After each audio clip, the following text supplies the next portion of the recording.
ඒ වගේ අර හැමදාම මල් පිපෙනවනේ ඒගොල්ලෝ කියන්නේ උන් රුකුල දකින්නේ ගහට යනකොට එනකොට පැණි ගන්න එනකොට මෙතන හොඳ තැනක් තියෙනවා ඒ වගේ තමයි රුකුල දකින්නේ. එතකොට ඒ රුකුල පේන තැනක් නම් වඩා හොඳයි. කොහොම වුණත් මුන්ට හොඳ අඳුරු සිසිල් මේ අවුව නැති ඒ වගේ තැනක් තියෙන්න ඕනේ. ඊළඟට ඉඩ කඩ අවම වශයෙන් ඔන්න ඔය සයිස් එකවත් තියෙනවා. කලයක් තියෙනවා. අර ගහට නමිනං ගහට දුක තියෙන නිකන් බිස්ස අඳුරට අන්න ඒ වගේව හොඳයි. කාමරංග හොඳයි, ජම්බු හොඳයි, හොඳ හේවනඟ සිසිලක තියෙනවා. මේකත් ලොකුවට සුසු නෑ. අර දැන් අර උළු කැට එහෙම තියලානේ එතන දැන් හේවන කරලා තියෙන්නේ.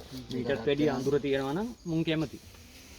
ඒකේ දැන් උස තියනකොට දැන් අපි සමහරලාට යනවා මීමැසි ජනපද ගන්න මේ පොල් ගහේ භාගයක් විතර උඩ. ඉනිමග තියලත් මදි සමහරලාට. එහෙම තියන්න ඒක ගන්නෙ නැත්තම්. දැන් ගන්න පුළුවන් උසකින් තියන්න. ඊළඟට ගැට ගහද්දි සමහරලාට කම්බිත් දාලා වයරුත් දාලා ලණුත් දාලා. දැන් මීමැස්සොත් එක්ක ඕක නැගලා කපන්නේ කොහොමද? ඒවා ගැන පොඩ්ඩක් හිතන්න. ඒ කියන්නේ මේක අපි ගන්නවා මෙන්න මේ ආවොත් කියන අදහසෙන් තියන්න. කඩම් වැටෙන්න නෙමෙයි. ඒ වුණාට අපි මේක ගලවන්න පුළුවන් උස අපිට මැනේජ් කරගන්න පුළුවන් උසකින් ගැට ගහන්න පුළුවන් හොඳ විදිහකට. එහෙම ඒක ගැට ගහන්න නැත්නම් අඬු හොයන්න ඕනේ. දැන් අර ඉස්සලා දැක්කනේ කටවටේ තිබ්බ ලණුවෙන් ඉඳන් අපි කපන්න ඕනේ කලේ දිගාරින්. දැන් ඕක කම්බි වලින් ඔතලා අම්බර්ලා තිබ්බාම ඕක හින වෙලා යනවා උතන මේක. මීමැස්සු ටිකත් ඇවිස්සෙනවා ඊට. මීමැස්සු ටිකත් ඇවිස්සෙනවා එන වදයක්.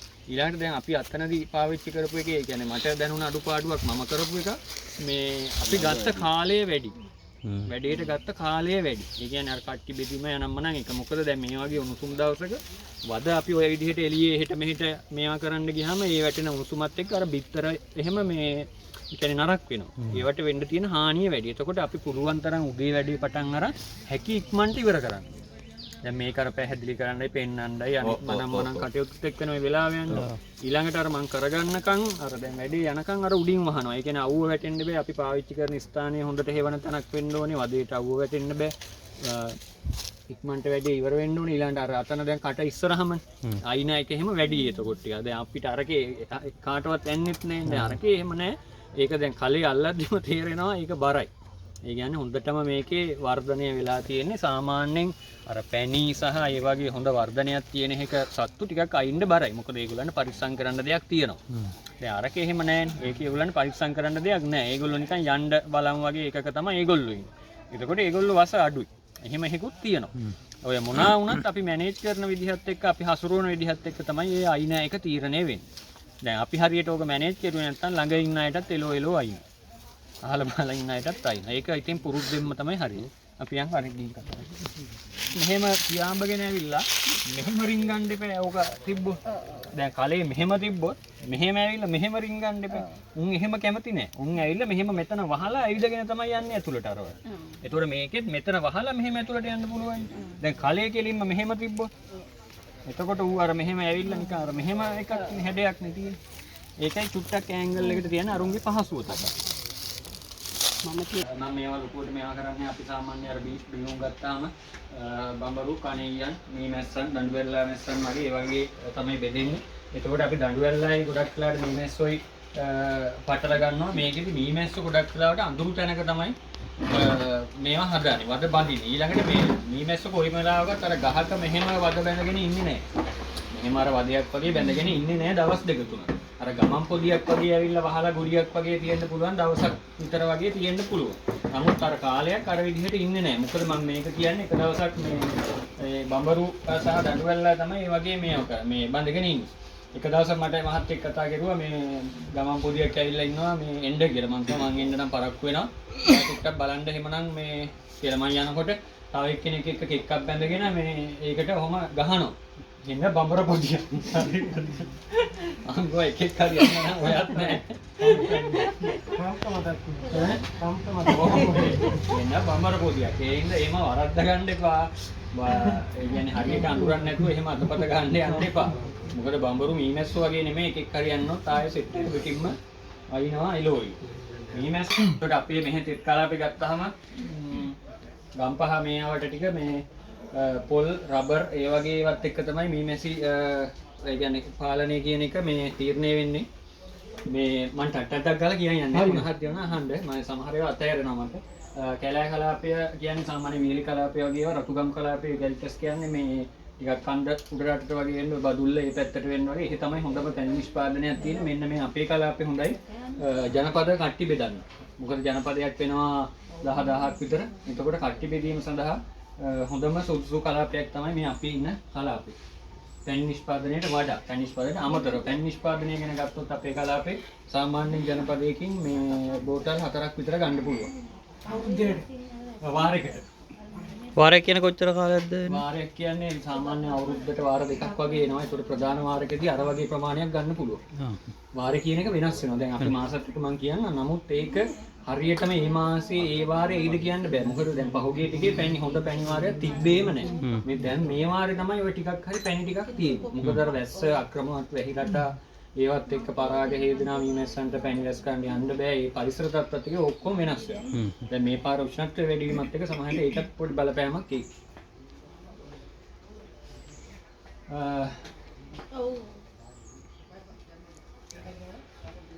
පරිසරයේ මధుහා පරාගයෙන් සාමාන්‍යයෙන් දේශීය බිංගුවේ යා හැකි දුර මීටර් 600ක් විතර යනවා. හැබැයි ඒ කියන්නේ ගමන් කරන්න පුළුවන් ඒ වගේ දුර තාත්තා කොහොමද? චුට්ටක් එන්න කියනවා.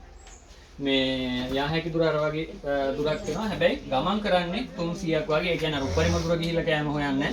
සාමාන්‍යයෙන් ඒගොල්ලන්ගේ අර දුර තියෙන්නේ මීටර 300ක වගේ තමයි.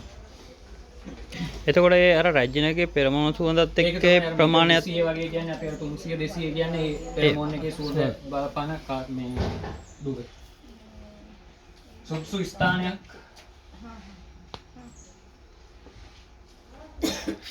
සුසු ස්ථානයක් ගත්තාම මීමැසි ජනපදය සමග එතකොට රුකුලේදී අපි කතා කරුවේ අන්න ඒ ටික තමයි සුදුසු ස්ථාන විදිහට යන්නේ. එතකොට දේශගුණික සාධක උෂ්ණත්වය වර්ෂාව සුළඟ මේවා දැඩිව තියෙන තැනක් හරියන්නේ නැහැ. උෂ්ණත්වය අවම තැනක් වෙන්න ඕනේ. වර්ෂාවෙන් හානි වෙන්න බෑ. සුළඟෙන් හානි වෙන්න බෑ. ගෝචර ශාක බහුල වෙන්න ඕනේ. ගෝචර ශාක ගැන කතා කරනවා මේ ගෝචර ශාක ගැන මම කතා කරනවා මේකෙදිම පොඩ්ඩක් හඳුන්වා දෙන්න. ඊළඟට බාහිර ශබ්ද වලින් තොර වෙන්න ඕනේ. මොකද ශබ්ද ඒගොල්ලන් ශබ්ද තරංග කරදරයි. ශබ්ද වලට සංවේදී. ඒ හින්දා ලකුවට ශබ්ද වෙන තැනක් වෙන්න බෑ. සෙවන අඳුරු සහිත තැනක් වෙන්න ඕනේ. පිරිසුදු ජල ප්‍රභවයක් තියෙන්න ඕනේ. يعني සාමාන්‍ය පරිසරයේ ටිකක් ජල ප්‍රභවයක් තියනවා නම් ඇති.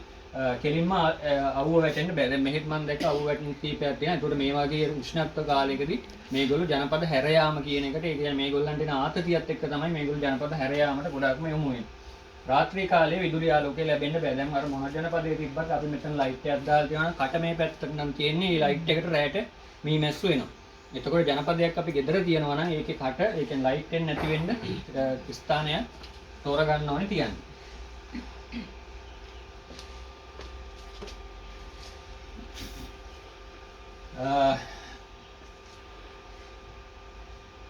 සාමාන්‍ය වලාකුළු වලින් තොර පැහැදිලි නිලහසක් වර්ෂාව නොමැද්දෙන උදේ හෝ සවස් කාලේ. සවස් කාලයට වඩා සුදුසු උදේ කාලේ තමයි මීමැසි ජනපදයක්.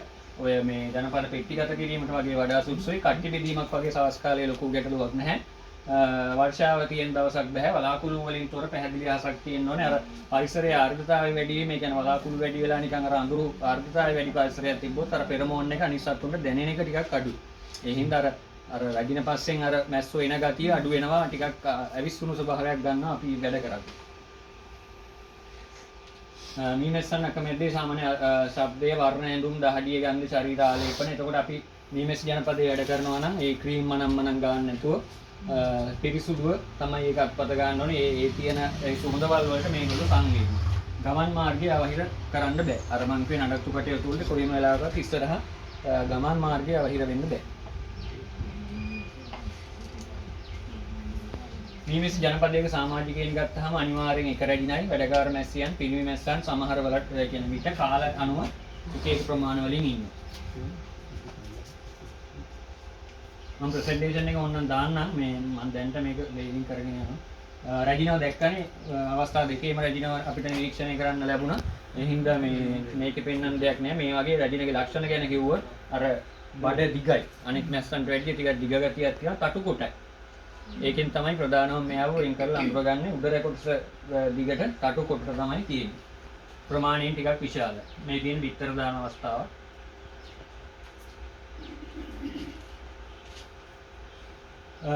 වැඩකාර මැස්සියන් ගත්තහම ඒගොල්ලන් කාර්ය වෙනවා ඝනාවාසය ආරක්ෂාව රැඩිකල් රැක බලා ගැනීම පැටවුම් රැක බලා ගැනීම ආහාර රැස් කිරීම ආහාර පිළියෙල කිරීම ආහාර ගබඩා කිරීම උෂ්ණත්වය ප්‍රශස්ත මට්ටමක පවත්වා ගැනීම මෙන්න මේ උෂ්ණත්වය ප්‍රශස්ත මට්ටමක පවත්වා ගැනීම කියන එකේදී අපි පරිසරයෙන් සපයනවා නම් හොඳ සිසිල් කරන් මේගොල්ලන්ගේ වැඩ අපි අඩු කරලා දෙනවා ඒ කියන්නේ මේගොල්ලන්ට පහසුවක් අපි සපයනවා අර ඩැමි බෝඩ් එක දාලා මේක පොඩි කරලා එතකොට උෂ්ණත්වය අපි පාලනයක් කරනවා. ඒකෙන් මේගොල්ලන්ගේ වැඩ අඩු කරලා දීලා මේගොල්ලන්ට ලේසි කරන එක තමයි කරන්නේ. එතකොට ඒගොල්ලෝ කැමති වැඩි ශ්‍රමයක් යන්නේ අන්න ඒවා තමයි අර ඒ කටයුතු වලදී අපි සිදු කරන්නේ. ඊළඟට ආහාර ගබඩා කියන මේ වගේ වැඩ ගොඩක් කරනවා. මේවා වැඩ කරන මොනවාද කියලා තීරණය වෙන්නේ මේ වැඩකාර මැස්සියන්ගේ වයසත් එක්ක. ඒ කියන්නේ හොඳ ශක්තිමත් අය යනවා කෑම ගේන්න. පැටව් තමයි ඇතුලේ සුද්ධ පවිත්‍ර කරනවා, රැජිනට කෑම දෙනවා, අනිත් සතුන්ගේ කෑම දෙනවා. ඒකෙන් පියාඹන්න බැරි සෙට් එකේ ඉන්නේ. ඒගොල්ලෝ තමයි ඇතුලේ කටයුතු ටික කරන්නේ. තරුණ අය යනවා මේ කෑම ගේන්න යම් කිසි කොටසක් මුරට ඉන්නවා. ඊළඟට ටිකක් වයස අග ඉන්න කට්ටියත් ඒගොල්ලෝ මුරට තමයි ඉන්නේ. මොකද යන්නහම මැරෙනවා. එතකොට ඒ වයස අනුව තමයි මේගොල්ලන්ගේ වැඩ ටික බෙදෙන්නේ, ඒ කියන්නේ බෙදිලා යන්නේ. වයසත් එක්ක වැඩ බෙදාගෙන ඉන්නේ. මේ තියෙන මේ විදිහට තමයි වැඩ ටික බෙදලා යන්නේ.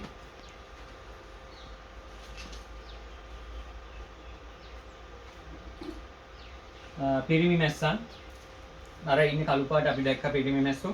ඒකට මෙයාගේ එකම කාර්යය වෙන්නේ එන්ජින් සමග සංසර්ගයේදී පමණමයි. එතකොට මේ කාර්යයෙන් පස්සේ මේ පිරිමි සත්තුම ජනපදයෙන් අයින් කරනවා. ඒ කියන්නේ මරලා කෑනු සත්තු විසින් මෙයාව මරලා අයින් කරලා දානවා. ඊළාවද මේ දැක්කා. උපකරණ ගත්තාම මේ තියෙන්නේ මේ මැසි පෙට්ටියේ කොටස් ටික අපි දැන් ඉස්සෙල්ලත් කතා කරුවා.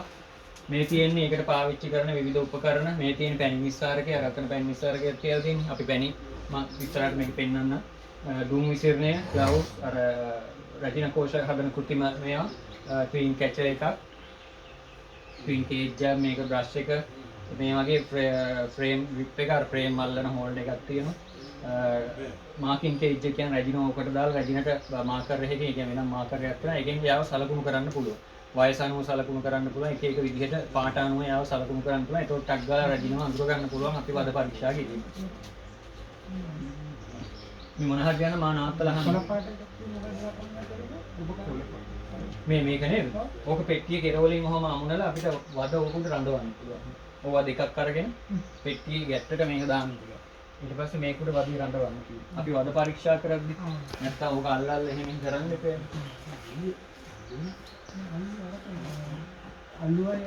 මේ මැස්සගේ මෙන්න මේ ටික මම කරන්නම්. වද අවදි ගත්තාම මේ මැස්සි අවදි, වර්ධක අවදිය, පැණි වාරය, අහේනි කාලය කියලා බෙදලා යනවා. එතකොට මේකෙදි වර්ධක අවදියේ අපිට ලොකු කටයුතු නැහැ. පැණි වාරයේදීත් අපිට ලොකු නඩත්තු කටයුතු නැහැ. හැබැයි අහේනි කාලෙත් තමයි අපිට ලොකුවටම නඩත්තු කටයුතු තියෙන්නේ. එතකොට ඒ අපි කාලත් එක්ක ගත්තාම මීමැසි ජනපදයේ වර්ධක අවස්ථා, ඒ කියන්නේ මැස්සන්ගේ ප්‍රමාණය ගත්තාම වර්ධනය වෙන කාලෙදී වැඩි වේගන එනවා. පැණි වාරයේදී උපරිමයට ඇවිල්ලා අහේනි කාලයේදී ආය සත්තු ප්‍රමාණය අඩු වේගන යනවා. එතකොට සත්තු අඩු වීමත් සමග ඒගොල්ලන්ට ඒ කාර්යයන් කරගැනීමේ අපහසුව එන ප්‍රශ්න ටික එනවා. එතකොට තමයි අපි ඒගොල්ලන්ට නඩත්තුවට උදව් කරන්න වෙන අවස්ථාව එන්නේ. වර්ධක අවධිය ගත්තාම මේ වර්ධක අවධිය පටන් ගද්දි තමයි කට්ටි බෙදීම එහෙම සිදු කරන්නේ. නඩත්තු කටයුතු අපි වර්ධක අවධියේ තියෙන නඩත්තු කටයුතු ටික බලපුවාම ජනපද කට්ටි බෙදීම, ස්වභාවික කට්ටි බෙදීම පාලනය, වර්ධනය වේගවත් කිරීම, පිරිසතුන්ගේ ගහණය වැඩි වෙනවා, රැජින කෝෂය ඇති වෙනවා. එතකොට මෙන්න මේ වර්ධක කාලයේ ආරම්භයේදී තමයි අපි මේ කටයුතු ටික කට්ටි බෙදීම කරන්නේ. කට්ටි බෙදලා ඉවරලා ජනපද ටික වර්ධනය කරගෙන තමයි ඊළඟට තමයි පැණි වාරයට සූදානම් වෙන්නේ. ඊළඟට එන්නේ අහේනි කාලය. මේක පැහැදිලි. මේක මට මාස වලින් නෙමෙයි. මේක බලන්න ඕනේ අපි දැන් වරයක් ගත්තාම වර්ධනය වේගවත් වෙලා තියෙනවා. දැන් සමහරලාට ඔන්න දැන් මේ මහත්තයා කියන කලයට ඇවිල්ලා මාස 2යි 3යි කලේ පිළිලා. එතකොට මේ වර්ධක කාලය ආවොත් සමහරලාවට තියෙනවා අහේනි කාලයේදී ජනපදයක් කියන ජනපදය මාස 4ක් ගියත් එහෙම්ම චූටි වද ගහලා ඒ කියන්නේ ඒගොල්ලන්ට වර්ධනය වෙන්න ඒ කාලේ සුදුසු නැහැ. එතකොට ඒකෙනුත් අපිට අඳුර ගන්න පුළුවන් දැන් මේ වදේ කොයි අවස්ථාවේදී තියෙන්නේ කියලා. ඒ විදිහට තමයි එතකොට ඒ කාලේට අදාළ නඩත්තු කටයුතු ටික යන්න ඕනේ. මේ තියෙන රැජින කෝෂ ඔයගොල්ලෝ දැක්කා. මේ තියෙන අර පිරිමි සහ ගෑනු කෝෂ. පැණිවාරයේ වර්ධක අවධියට පස්සේ ලැබෙන ඔය තියෙන මාසත් එක්ක තියෙනවා. ওই මාස ඔහම හරියටම පටන් ගන්න නැහැ. වැස්සානම්ම නායක වෙනස් වෙනවා. මේකෙදි තියෙන නඩත්තු කටයුතු ටික කිව්වා. පැණි පෙට්ටිය හඳුන්වලා දෙන්න ඕනේ. ඒ කියන්නේ අර උඩ තිබ්බේ පොඩි පෙට්ටි ටික අර ලොකු පෙට්ටියේ උඩින් ඒ පෙට්ටි තියෙනවා. අර තිබ්බේ මිනිස්සු පෙට්ටි. ඒක තියලා පැණි පෙට්ටිය හඳුන්වලා දුන්නාම ඒ පැණි පෙට්ටියට සත්තු ටික එන්න පටන් ගන්නවා. එතකොට අර වදේ පැණි ගහන්න නැතුව පැණි රාමු වල විතරක් පැණි ගහන්න පටන් ගන්නවා. එතකොට සත්තුත් එක්ක ලොකුවට අපි ගම්දෙනු කරන්න ඕනේ නැහැ. උඩින් හිමීට ඇරලා පැණි ටික ගන්න තමයි තියෙන්නේ.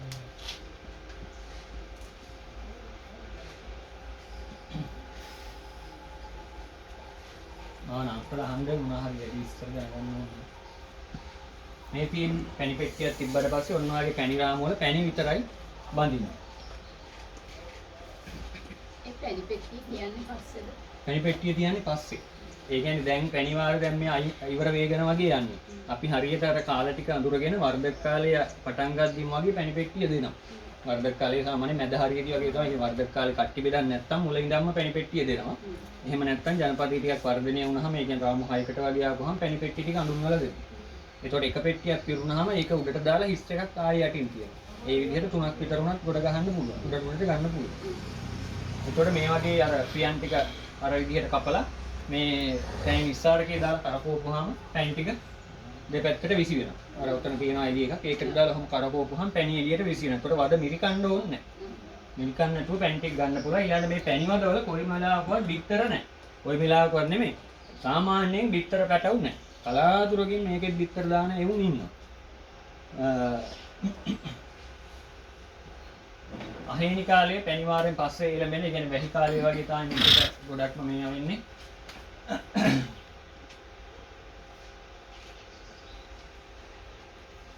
අඩියලැල්ල පිරිසුදු කිරීම කරන්න ඕනේ. අපි අර තිබ්බ අඩියලැල්ල දැන් අද කරපු වගේ හෙට වෙද්දි කුණු එකතු වෙනවා. අර මැරිච්ච සත්තු අයින් කරලා, කැඩිච්ච වද ටික අයින් කරලා, ඔය ගල් කැට කෑලි අනම්මන ඔක්කොම යට තියෙන කල කෑලි ඒවා එකතු කරනවා මේක. ගේට්ටුත් හඩුව දාලා තියෙන හින්දා සමහරලාට උන්ට ඒ ටික එළියට ඇද ගන්න බෑ. ඒ හින්දා අපි යට ලෑල්ල සුද්ධ කිරීම කරන්න ඕනේ. දින දෙක තුනක් කරන්න ඕනේ. නෑ. එහෙම ඕනේ නෑ. මේ අහේනි කාලයේදී එක තමයි මෙහෙම. ඈ? එකක් තියෙනවා. අහේනි කාලේ හින්දා තමයි ඔහොම කරන්නේ. ඊළඟ ජනපද කුඩා වෙන විට ඩැම්බෝඩ් ආධාරයෙන් ඉඳ සීමා කරනවා. ඒ කියන්නේ වර්ධක කාලයේදී 8 වෙනකන් ගිය රාමු ටික මේක ටික ටික ඊට පස්සේ සත්තු නැතුව යනකොට අඩු වෙනවා ටික ටික. අර පරණ වෙලා අර වද තිබ්බේ. ඒ වගේ පරණ වෙලා දැන් අපිට අර මුල මේකේ තිබ්බේ වද දෙකයිනේ හොඳ ඒවා. එතකොට අර පරණ ටික අයින් කරලා ඩැම්බෝඩ් එක දාලා මේක චූටි කරනවා. මොකද චූටි සත්තු ප්‍රමාණයක් ඉන්නේ. ඒකට තමයි ඩැම්බෝඩ් එක මේ කියන්නේ. ඊළඟට අහේනි කාලයේදී කෘත්‍රිම ආහාර ලබා දීම කරන්න පුළුවන්. ආහාර වශයෙන් මෙන්න මේ දේවල් පුළුවන්. මම ගෲප් එකට මේක නෝට් එකක් පුත් කරලා ප්‍රසන්ටේෂන් එකක් දැම්ම හැකි. පරාක්ද ආදේශක හදා ගන්න එක. කෑම දෙනකොට මෙන්න මේ වගේ තැටියක කප් එකක ඉරටු කෑලි දාලා කෑම දෙන එක කරන්න පුළුවන්. සාමාන්‍යයෙන් බහුලවම දෙන්නේ සීනි එක රතු සීනි එක එකට එකයි. ඒ කියන්නේ සීනි අඩු කෝප්පයයි න වතුර අඩු කෝප්පයයි එකට එක දිය කරලා මේ මිශ්‍රණය තමයි දෙන්නේ. එතකොට අහේනි කාලයේදී පැණි මේ සීනි දෙනවා ඊළඟ මොකක් හරි ඒගොල්ලන්ට ආතතියක් ඇති වෙච්ච වෙලාවක ඒ වගේ දීමක් කරන්න පුළුවන්. මේකෙදි මේ යටලෑල්ල සුද්ධ කරනකොට කරන්නේ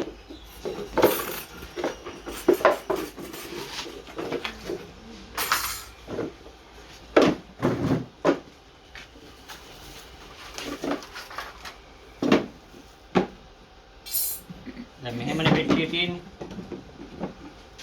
එතකොට අපි හැම වෙලාවෙම මං කව වැඩ කරන්නේ පිටිපස්සේ ඉඳන්. මේ වහලේ අරගෙන ස්ටූල් එකකින් හරි මොකකින් හරි ඔහම තියාගන්න. ඊට පස්සේ මේක චුට්ටක් කොහොම සමහරලාට ඔම ඇලිලා වගේ තියෙන මිනිටි වලින් මේක චුට්ටක් කොහොම පන්නගෙන මෙතනින් අල්ලලා මේක මෙන්න මෙහෙම තියාගන්න. තියාගෙන යට ලෑල්ල ගන්න පුළුවන්. අරගෙන මේක බ්‍රෂ් එකකින් හරි මේකකින් හරි හුරලා කොහොම සුද්ධ කරලා වැඩි වෙලා ගන්න නැහැ. අල්ලා ආයි තියලා මේක ඒ තිබ්බ පැත්තටම ආය අරන් තියන්න. මෙහෙම තමයි අට ලෑල්ල සුද්ධ කරන්නේ.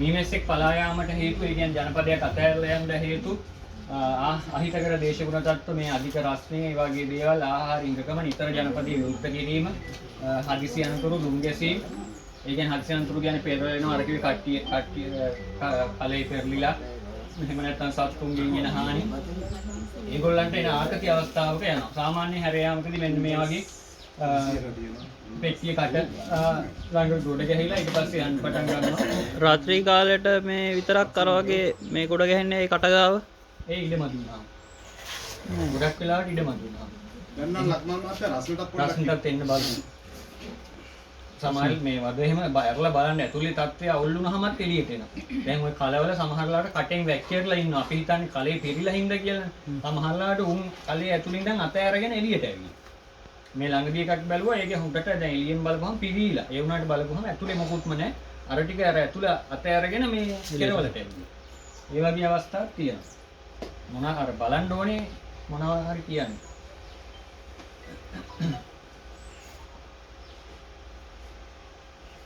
රැජිනක් ඉන්නවා නම් අපි අර අද දැක්කා වගේ මේ වගේ තනි බිත්තර තමයි මේ සිදුරක වැටෙන්නේ. රැජින නැත්තම් මෙන්න මේ වගේ බිත්තර ඇදලි වැටෙනවා. ඒ කියන්නේ ගෑනු සත්තු විසින් දාන බිත්තර මේ වගේ වැටෙනවා.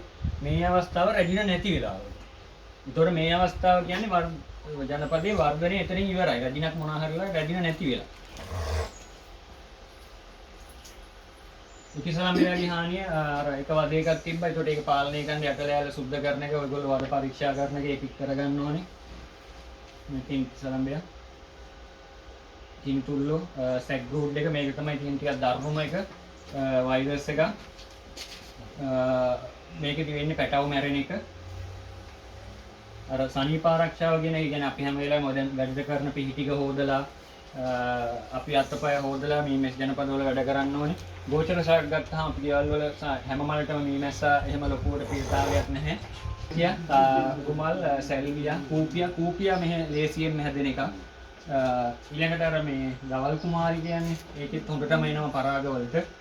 සීනියස් දාස්පෙතියා තල එක්නික්ටික්ස් කියන ගොඩක් අර සීත දේශුගුණයක හැදෙන ඒවා. ඊළඟට මේ පල්තුරු ටික අපේ සාමාන්‍ය කලාපේ තියෙන ඒවා. ඩොඩන් කෙසෙල් ඇන්ටිගොනන් නිදිකුම්බ වලටත් වෙනවා. මේකේ නම නම් දන්නේ නැහැ. මේකටත් හොඳටම එනවා. මේක ෆස්ට් ලව්. මේකටත් හොඳටම එනවා. ලේසියෙන් දෙන ගහ හැමදාම මනුත් තියෙනවා මේක. රුම්පියා. යා try that. ඒතකොට මීමැස්සගේ වැදගත්කම තමයි ඇල්බර්ට් අයින්ස්ටයින් කියපු මේකක් තියෙන්නේ. අතුරුදන් නොහොත් මිනිසාගේ ඉතුරුයත්තේ වසර 4ක් පමණි.